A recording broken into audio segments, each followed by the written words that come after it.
Bienvenue dans Stéroïdes, le podcast qui fait l'exégèse des gros bras. Avec Stéphane Moïsakis et Arnaud Bordas. Bienvenue dans ce nouvel épisode de Stéroïdes, le podcast. Alors cette semaine, je suis avec mon ami Arnaud Bordas en duplex de Nice, comme d'habitude. D'ailleurs, à ce propos, petite précision vis-à-vis de nos amis tipeurs. Voilà, en fait, on sait que la venue d'Arnaud fait partie d'un palier qu'on a atteint déjà grâce à vous. Mais bon, comme on a été pris un peu de surprise et que Arnaud est en plein déménagement, choses à régler, etc., en fait, Arnaud viendra à la rentrée. Comment ça va, Arnaud ? Eh ben écoute, ça va, ouais, un peu débordé, mais content de pouvoir à nouveau enregistrer des podcasts pour Capture, en attendant de pouvoir venir à la rentrée, comme tu le disais. À Paris. Voilà. Cette semaine, on va parler d'un film qu'on a découvert, je pense, en étant adolescent. Au milieu des années 90 en fait, en 93. Moi pour ma part je l'ai vu en vidéo, mais toi tu l'as peut-être vu en salle. Ouais, je l'ai vu en salle. C'était, Voilà, c'est Red Request de John Dahl. Alors on a fait ce choix parce que en fait moi je pense que c'est un film qu'on aime bien, et surtout en gros on avait envie un peu de parler de John Dahl qui est un des rares représentants du film noir dans les années 80-90 en fait, et en tout cas à se faire connaître autant, et notamment sur Kill Me Again, donc Red Request dont on va parler maintenant, et puis The Last Seduction. Est-ce que tu peux déjà, pour commencer, j'aime bien te donner les pitchs, Arnaud, à résumer, parce que avec toi je sais que c'est toujours en deux phrases c'est réglé. Est-ce que tu peux me résumer l'histoire de Red Request ? Bah écoute, c'est simple, hein, on va en parler de toute manière, mais en gros on va dire que c'est un mélange de western et de film noir, de western moderne et de film noir, et ça prend pour héros un personnage là, qui est joué par Nicolas Cage, qui est un ancien militaire qui a combattu notamment au Liban, je crois, il explique dans le film, et donc il est paumé dans le sud des États-Unis, là, avec sa bagnole. C'est un personnage qui est un peu à la dérive. Et il atterrit dans un bled où, en fait, on va le prendre pour quelqu'un d'autre. C'est-à-dire, il débarque dans un bar. Et là, le tenancier du bar le prend pour un tueur venu du Texas qu'il avait engagé pour tuer sa femme. Et il y a un quiproquo qui fait que Nicolas Cage va accepter le boulot et va se retrouver embringué dans une histoire pas possible. Je pense que c'est pas la peine de développer plus avant, mais il faut quand même, en tout cas pour les gens qui vont découvrir le film, leur laisser un minimum de surprise, parce que c'est un film qui joue sur pas mal de rebondissements. Mais voilà, en gros c'est ça, et on va se retrouver avec 3-4 personnages qui essaient de se tirer dans les pattes, en l'occurrence donc Nicolas Cage, le tenancier du bar qui est joué par J.T. Walsh, le tueur venu du Texas qui va finir par débarquer, qui est joué par Dennis Hooper, et puis la femme fatale, la femme de J.T. Walsh, qui est jouée par Lara Flynn Boyle. Et voilà, en gros, donc c'est ça. J'ai bien résumé, c'était assez rapide, Steph. Alors, assez rapide, je sais pas, hein, parce que j'ai cru que tu allais nous expliquer comment il a été élevé par sa maman, le personnage de Nicolas Cage, etc. Mais comme c'est pas dit dans le film, voilà. Non, en fait, le truc, c'est que ce qu'il y a d'intéressant à signaler, c'est que c'est un film en fait qui a été écrit par j'allais dire Red Request. C'est un film qui a été écrit par John Dahl et son frère. Et en fait, John Dahl, il faut peut-être donner un petit peu expliquer son parcours en fait au préalable. En fait, c'est un réalisateur de clips, étonnamment, ce qui se voit pas forcément. En fait, il a fait quelques clips, en fait, notamment pour Kool and the Gang. Ouais. Il a fait des storyboards pour Jonathan Demme sur les films comme Dangereuse sous tout rapport et Veuve mais pas trop. Et en fait, il s'est lancé en fait grâce au cinéma indépendant américain. C'est-à-dire que c'est vrai que le cinéma indépendant américain a eu une grosse, ça a explosé en fait dans les années 90, au point de plus devenir vraiment indépendant. Mais il y a pas mal de cinéastes qui ont débuté justement dans des films hors studio, quoi. Et lui, c'est un peu son cas. C'est pour ça d'ailleurs que des films comme Kill Me Again ou Red Request sont assez finalement difficiles à voir de manière un peu propre. Moi, je sais que j'ai revu le film sur un Blu-ray allemand. pas très propre, qui est pas super bien, voilà. Mais en fait, il existe, je suis même pas sûr, je crois qu'il existe peut-être un DVD qui n'est plus en France, hein, qui n'est plus disponible. Et voilà, donc c'est des tout petits films qui se sont montés grâce à des vedettes en devenir. Hein. Kill Me Again, c'était Val Kilmer, qui était pas encore la star qu'il allait devenir dans les années 90.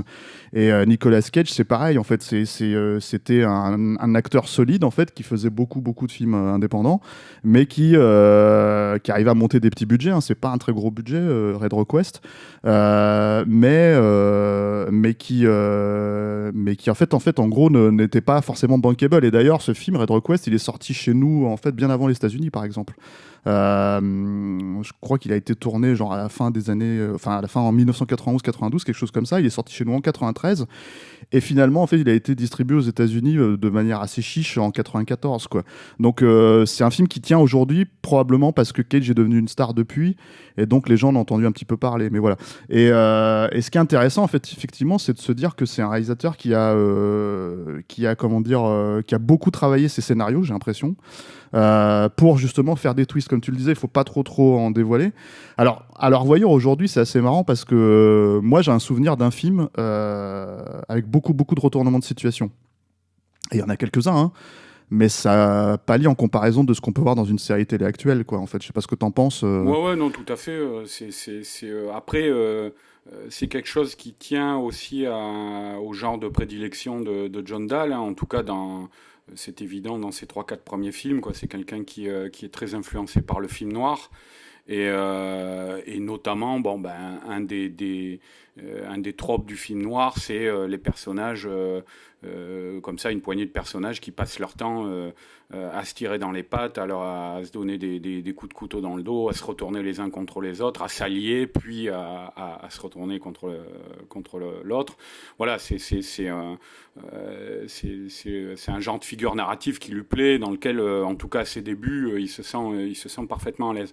Après, juste pour revenir un petit peu sur ce que tu disais sur John Dahl, alors effectivement, c'est quelqu'un qui vient du clip. Hein. Je crois que tu as parlé de Cool and the Gang, mais on peut aussi parler de Joe Satriani, de gens comme ça. Il a fait pas mal de clips. Et alors, il faut quand même dire juste un petit truc, c'est que John Dahl, il fait partie, à la fin des années 80, début des années 90, à cette période-là, du mini-studio propaganda, dans lequel ont débuté des gens comme David Fincher, Michael Bay, voilà, qui était une sorte on va dire de mini-studio, mais de boîte en tout cas, qui réunissait des réalisateurs, pour la plupart tous venus de la pub et du vidéoclip, donc des réalisateurs très visuels. J'ai nommé Fincher et Bay, mais on pourrait parler aussi de Dominique Sena, qui a fait une carrière quand même nettement moins brillante, de gens comme ça. Et donc, qui avaient tous, qui travaillaient sur un cinéma avec une identité visuelle assez forte. Et alors, c'est vrai que de tous ces réalisateurs, John Dahl, on va dire que c'est pas le plus remarquable et le plus remarqué de propaganda, parce que, comme tu le disais justement il y a 5 minutes, c'est quelqu'un qui a pas forcément une identité visuelle très forte, ou en tout cas qui est plutôt en profil bas à ce niveau-là, quoi. En tout cas nettement moins outrancier et je dis outrancier sans aucun jugement qualitatif, hein, mais en tout cas nettement moins outrancier à l'époque que des gens comme Fincher ou Michael Bay, tu vois, ou même Dominique Sena, quoi. Donc voilà, c'est quelqu'un qui est plus porté vers la narration, qui a des références très marquées vers un cinéma beaucoup plus ancien, hein. Je parlais du film noir, donc l'âge d'or du film noir, c'est les années 40, hein. Donc voilà, quoi. Et puis j'ai évoqué tout à l'heure le western aussi sur Red Request. Voilà, c'est quelqu'un qui est référencé dans une certaine période du cinéma qui reste quand même assez ancienne à cette époque-là. Et voilà, donc pour le parcours de John Dahl. Après Red Request, alors juste il faut dire effectivement, je sais plus, je crois que tu l'as dit au début, mais c'est vrai que son premier film, Kill Me Again, avec Val Kilmer, est sorti, je crois, 1 an ou 2 avant. C'est 90 en France. Ouais, voilà. Et bon, c'est des films ces 3 premiers films, là, c'est-à-dire donc Kill Me Again, Red Rock West et Last Seduction, qui avait révélé Linda Fiorentino, enfin qui l'avait fait exploser en tout cas. Ce sont 3 films noirs, hein, d'ailleurs, ou néo-films noirs, on va dire. Ce sont des films qui ont... Parce que tu parlais de leur disponibilité maintenant, à l'heure actuelle. C'est des films qui ont bénéficié à l'époque d'une sorte de succès d'estime. Ça n'a pas été des gros blockbusters, hein, ça on ne va pas dire le contraire, mais de succès d'estime de la part des amateurs, et suffisamment pour que les films continuent d'exister pendant une vingtaine d'années encore. Mais c'est vrai que ça a tendance à se tasser maintenant. Ça tient peut-être aussi au fait que John Dahl n'a pas fait la carrière peut-être que promettait cette trilogie, là, ces 3 premiers films-là. Il a travaillé un peu après avec Harvey Weinstein sur Les Joueurs. Et puis peu à peu, sa carrière s'est tassée. Et aujourd'hui, il fait plus que de la télé, quoi. Déjà depuis... je crois une quinzaine d'années, quoi. Hein.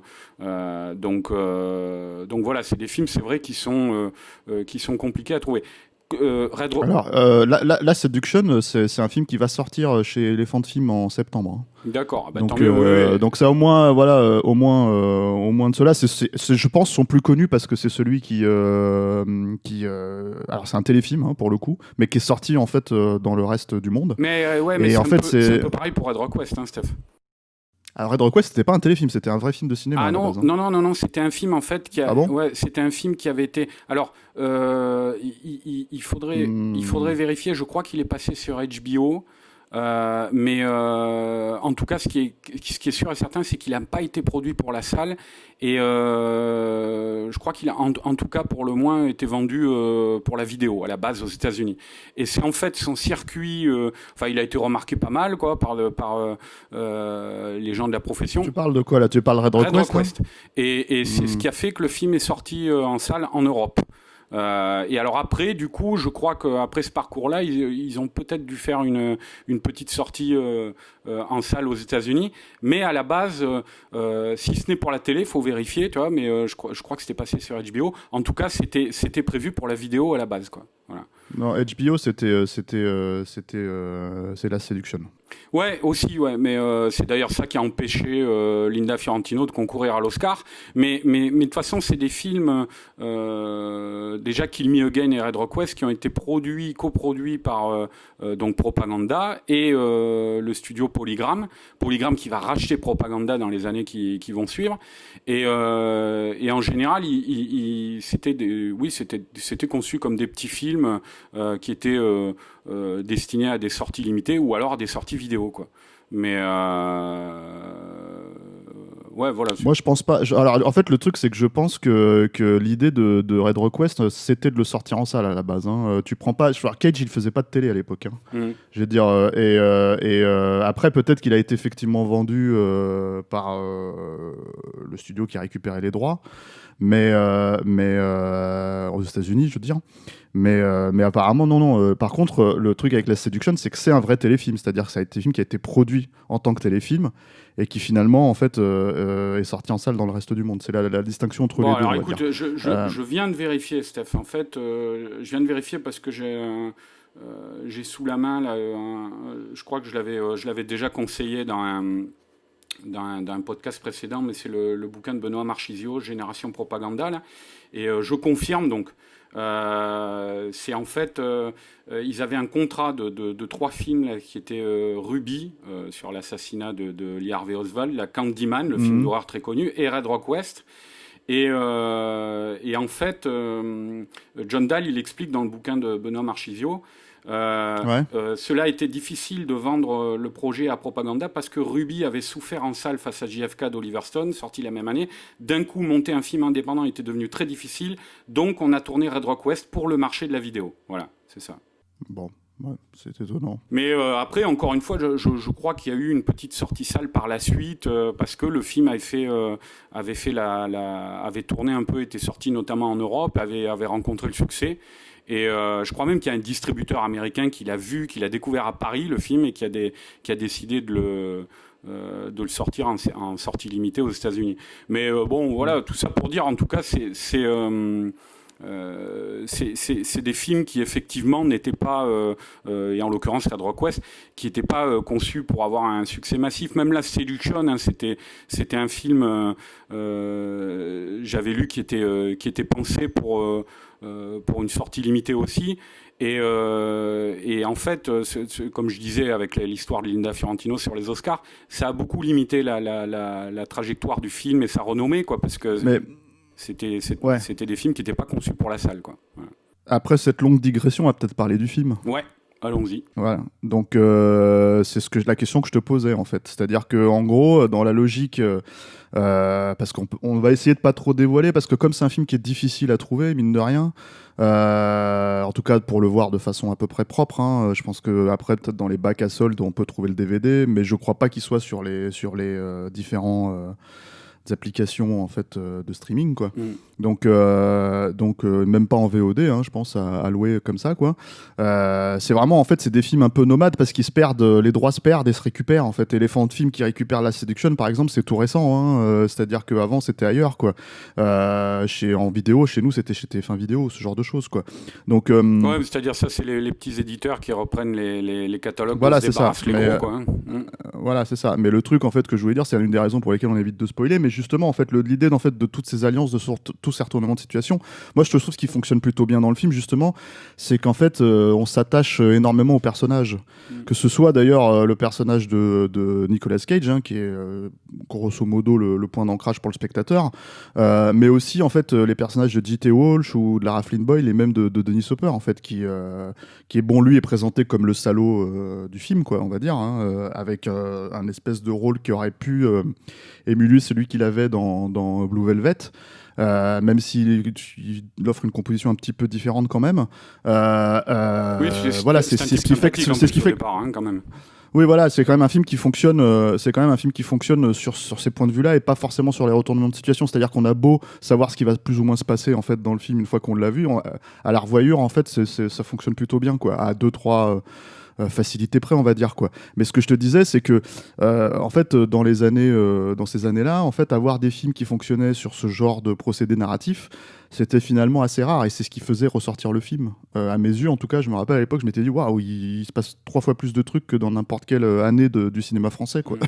donc voilà. Mais le truc, c'est qu'aujourd'hui, en fait, le spectateur, est-ce que tu penses en fait que le spectateur, ça pourrait quand même fonctionner sur lui, sachant qu'il est beaucoup plus habitué à ce type de narration, en fait? Écoute, je sais pas. Après, souvent dans les séries télé à l'heure actuelle, ce type-là de narration, comment dire, c'est traité plutôt sur un ton, on va dire, immersif, quoi. C'est-à-dire, la plupart du temps, il s'agit de malmener un peu le spectateur. Là, c'est encore plus frappant, mais c'était déjà le cas à l'époque, mais c'est encore plus frappant quand on le revoit aujourd'hui.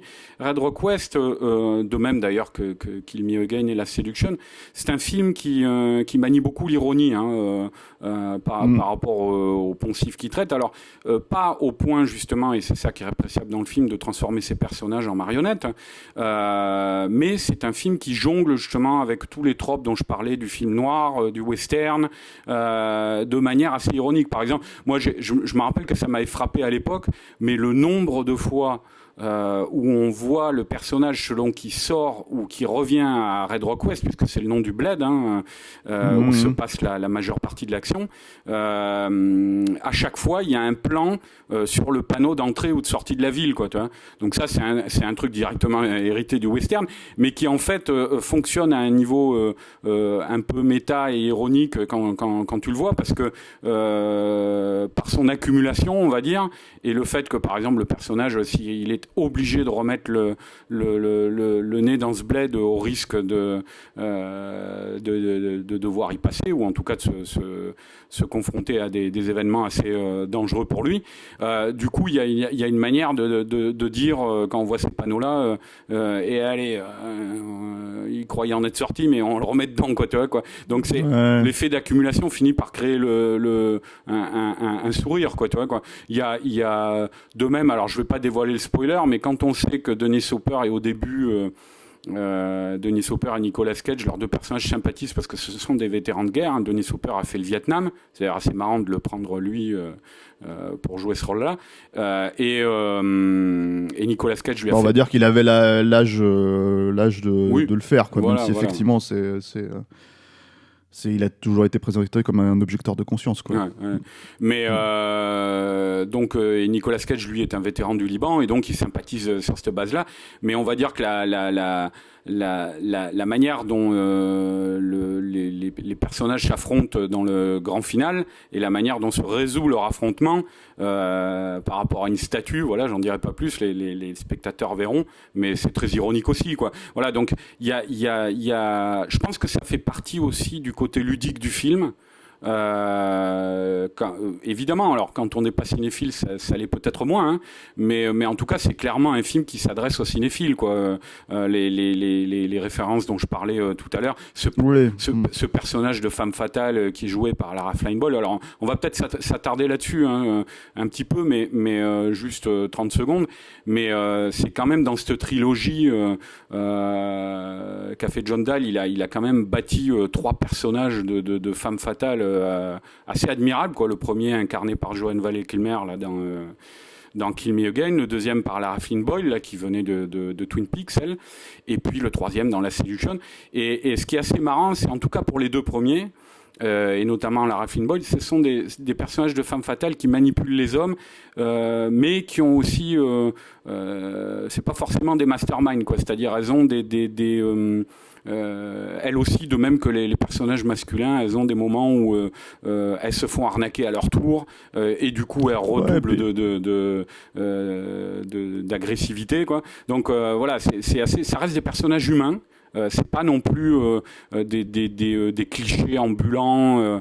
Ce sont des personnages travaillés dans une patte assez humaine, quoi. Et c'est ça qui est... Et y compris des clichés dans ce que ça pourrait être dans le film noir, justement, c'est-à-dire la façon dont on pourrait réingurgiter le film noir et en faire pour utiliser le terme, des salopes vénales, quoi. En fait, le truc, c'est que là, en l'occurrence, il y a de ça, il y a un côté vénal, hein, chez le personnage. Ah oui. Il y a un côté clairement, voilà. Mais par contre, en fait, il y a aussi, en fait, elle est même piégée par ça quelque part. Mais en fait, il y a quand même aussi effectivement une logique d'humanité où elle se dit bon.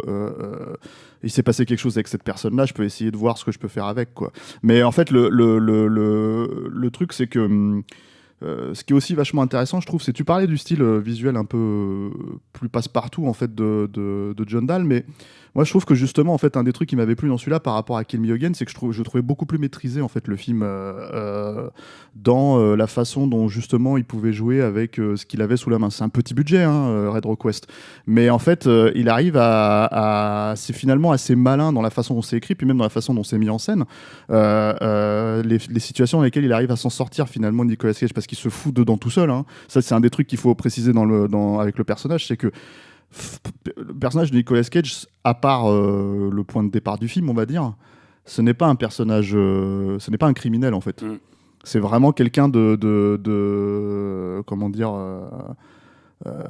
moralement assez irréprochable en fait. Ouais, c'est-à-dire qu'il a l'occasion de voler une caisse en fait, il le fait pas, et en fait du coup le truc c'est qu'il le fait une fois et c'est la connerie, quoi. C'est quelqu'un dont on nous montre aussi qu'il est sur la touche à cause de ça, parce que c'est quelqu'un qui ne franchit jamais certaines barrières morales, quoi. Il a une honnêteté en fait, qui est une honnêteté morale, intellectuelle, et en fait, en gros, ça se retourne contre lui en fait dans le film, quoi. Et c'est assez intéressant parce que je pense que c'est un point de repère pour les spectateurs qui pour la plupart se retrouvent rarement dans des films, dans des situations comme celle-là, quoi. Mais justement, en fait, le fait d'utiliser ce point de vue-là, c'est ce qui, je trouve, en fait, permet à John Dahl de vendre la plupart des passages où il essaye justement de se tirer d'affaires, quoi. Et moi, je pense à ce moment où il essaye d'éviter justement Denis Hopper et J.T. Walsh, et en fait où il passe par le toit et il essaye de grimper sur un camion. Et en gros, le passage est assez marrant parce qu'en fait, les personnages n'arrivent pas à le trouver, et en fait, il joue avec l'espace et ce genre de choses. Ouais. C'est tout petit, hein, comme truc, mais ça fonctionne très très bien parce que tu te retrouves en fait dans une veine un peu entre guillemets réaliste et drôle, jusque dans la chute en fait où le type sur lequel il tombe sur le toit, il lui dit j'ai essayé d'éviter ma bonne femme en fait, et le type n'achète pas le truc, mais ça aurait pu en fait. Mais c'est ça qui est marrant quoi. D'ailleurs, ce que tu dis là, avec ce passage-là, on a parlé du western et du film noir. On va dire que c'est une composante souvent du film noir aussi, mais il y a clairement un côté vaudeville aussi dans le film, hein, avec un coup d'amande dans le placard, tu vois, de trucs comme ça, et qui participe aussi de l'ironie dont je parlais tout à l'heure. Mais alors, par rapport à ce que tu disais là sur le personnage de Nicolas Cage, ce qui était intéressant par rapport à Kill Me Again, c'est que la vénalité de Joanne Valley Kilmer dans Kill Me Again, elle est clairement pointée à un moment par Val Kilmer, hein, qui lui dit t'es une salope vénale, et elle dit pourquoi tu m'aimes, toi, et lui il dit on a moyen de s'entraider, parce que lui aussi est tout aussi vénal quoi en fait quoi. Et là ce qui était intéressant dans Red Rock West, c'est que comparé au panier de crabe généralisé là qu'il y avait dans Kill Me Again, Dahl nous propose d'avoir de donner au spectateur en tout cas un référent moral qui est Nicolas Cage, et de le plonger à nouveau dans un panier de crabe, mais du coup c'est vrai que c'est intéressant pour le spectateur, parce que le spectateur a toujours de quoi se raccrocher jusque dans la toute fin du film, tu vois, à ce personnage là quoi. C'est pas juste un jeu de massacre quoi, on va dire, on a aussi envie que le personnage s'en sorte quoi. Voilà. Non, mais c'est même d'ailleurs assez peu, finalement, il y a assez peu de ça dans le film, hein, le jeu de massacre dont tu parles, hein, c'est vraiment les 15 dernières minutes, hein, c'est pas... Voilà, c'est vraiment, en fait, il y a une notion de tenir le spectateur en haleine par rapport au retournement du récit, qui peut fonctionner, en plus, je pense, aujourd'hui, en fait, à reculons, parce que, en fait, le truc, c'est que, même si Cage c'est devenu une star, voilà, ça ne l'était pas forcément à l'époque, donc c'est un personnage pour lequel on peut un petit peu avoir peur, craindre en fait qu'il lui arrive quelque chose de mal, quoi. Donc ça c'est plutôt bien.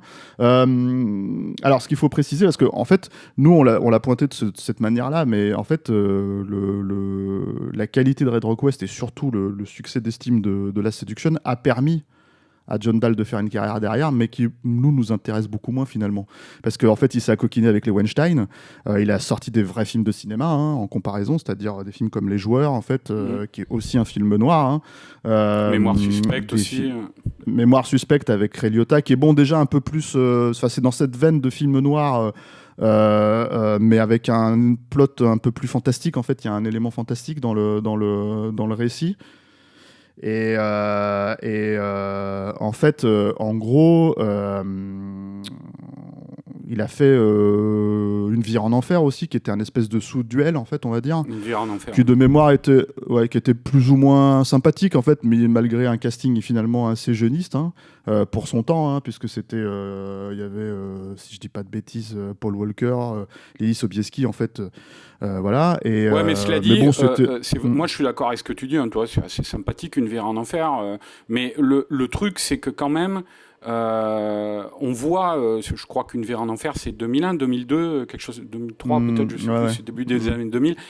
Il arrive à une période où en fait il y a plein de films comme ça, quoi, tu vois, quoi, de jeunes confrontés à des tueurs, des slashers, des trucs comme ça. Ça fait déjà quelques années que ça tourne, toi, depuis le succès de Scream, et en gros, ça n'a pas Une vie en enfer, ça n'a pas la fraîcheur dont on parlait tout à l'heure à propos de films comme Red Rock West, Last Seduction, qui à l'époque où il sortait faisait clairement, était à part un peu dans la production de l'époque, tu vois, et se faisait remarquer à cause de ça, quoi. Il y avait un univers à part, quoi. Et puis c'était une époque où il y avait beaucoup moins de films qui sortaient en salle aussi, il faut le préciser, hein, contrairement à même 10 ou 15 ans après, où aujourd'hui on n'en parle même plus. Enfin, je veux dire, à part actuellement avec le Covid évidemment, mais le reste du temps, en temps normal, les sorties salles ont triplé, quoi. Donc en fait des films comme ça ils seraient complètement passés inaperçus. Et d'ailleurs il est revenu un petit peu à ce genre-là pour un film en fait vraiment vraiment sinistre, je trouve, en fait, qui était You Kill Me, qui est un film qu'il a tourné en 2005, 2006, 2007 par là, qui était sorti en salle chez nous. C'était avec Ben Kingsley et Téa Leoni. Mais c'est des films, en fait, alors il faut préciser cette chose-là, en fait, c'est des films, et surtout depuis Red Rock West, en fait, c'est pas des films qu'il a écrits, tout ça. C'est des projets, en fait, qui lui ont été apportés, qu'il n'a pas vraiment initié, quoi. Et en fait je pense que c'est aussi ça qui fait la différence, c'est-à-dire que c'est à ce moment-là que en gros il s'est pas forcément retrouvé dans ce qui tournait, il est devenu plus ou moins il s'était trouvé plus ou moins à faire des films de commande. Aujourd'hui, c'est effectivement quelqu'un qui fait beaucoup de télévision, hein. Alors avec certains films, certaines séries, on va dire un peu plus heureuses que d'autres, hein. Il a fait du Breaking Bad, du Battlestar Galactica, ce genre de choses, quoi. Mais bon, je trouve que c'est un talent qui s'est effectivement perdu et c'est un petit peu dommage de le voir cantonné à la télé, quoi. On va dire. Voilà. Même si c'est un peu ça qu'il a révélé, plus ou moins, finalement, quoi, quand on y réfléchit au début des années 90. Après, il y a juste une petite parenthèse, peut-être il y a un plaisir, en tout cas, moi, je suis à chaque fois très content de le revoir, c'est de voir le regretté J.T. Walsh, là, qui était un grand second rôle de cette époque-là, de fin des années 80 et des années 90, qui est mort brutalement à la fin des années 90. Je crois qu'il avait la cinquantaine, il avait une crise cardiaque. Voilà. Et c'était je veux dire, quand on allait au cinéma dans les années 90, on le voyait dans plein de films hollywoodiens, quoi. C'était vraiment un vrai second rôle. Et c'était un acteur très talentueux qui s'était fait une spécialité des rôles de grosses ordures, quoi. De grosses ordures calmes, un peu reptiliennes, quoi, tu vois, quoi, dans leur comportement. Mais c'est un super acteur. Faut surtout les gens qui vont regarder Red Request, je leur conseille de regarder son regard quand il joue. Il a un regard formidable, ce type, quoi. Il joue avec ça beaucoup. Et c'était un grand second rôle des années 90, J.T. Walsh. Il s'est retrouvé d'ailleurs dans Last Seduction, dans les films de Schumacher dont on a parlé récemment, comme Le Client. Il jouait le sénateur Mavros dans Ultime Décision, s'il te plaît, quoi. Tout à fait. Un grec, quoi. Et surtout, moi, je me rappelle de lui dans un rôle à peu près similaire, d'ailleurs, en fait, finalement, mais peut-être un peu plus sordure, on va dire, dans Breakdown. Ah ouais, Breakdown de Jonathan Mostow. Voilà, face à Kurt Russell, et ce qui est aussi un chouette, je trouve, film comme ça, retournement de situation. Ouais, il faudra faire un podcast peu dessus un jour, Steph. Peut-être, ouais, effectivement. Bon, bah voilà, donc Red Request, on conseille, hein, quand même, malgré tout. C'est un film qui tient plus ou moins bien la route, hein, tout à fait. Moi, je l'ai vraiment revu avec beaucoup de plaisir, quoi. Eh bien, merci Arnaud. Merci à toi, Stéphane. Merci à tous, en fait, de nous avoir suivis. Merci à tous ceux qui ont participé au Tipeee. On vous remercie encore du fond du cœur. Vous pouvez écouter Stéroïdes et tous nos autres podcasts sur les plateformes habituelles, hein, c'est Apple Podcasts, ou sur notre site capturemag.net, sur SoundCloud, Deezer, Spotify, etc. Et moi, je vous dis à la semaine prochaine pour un autre podcast. Au revoir. Au revoir.